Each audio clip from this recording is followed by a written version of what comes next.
trending sa mga social media sites at ginagamit naman sa mga memes. Tulad nung ayan na naman siya at images that you can hear. Ito yung awitin na Christmas in Our Hearts ni Jose Marijan na umalingaw simula pa lang nung Burmans. Daniel, single ka ba o SMP? Yung sabang mananabig ang Pasko? Ano bang dapat sabihin ko yan? Naku, kung oo patok sa iyong number 2 sa listahan, ang kantang Pasko na sinta ko na sinulat ng bagong talagang national artist na si Ryan Quiabia.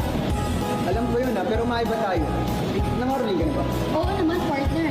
Ako nangaroling na ako. Sino nga bang hindi nangaroling sa atin? Kaya nga numero 1 sa listahan ang kantang isinulat ng kompositor na si Josefino Pepe Sanizal. Ang Pasko ay Well, that's good, partner. Bago maging national anthem ng may hilig mga ruling, alam nyo ba na background music pala dapat ito sa isang 1930s film?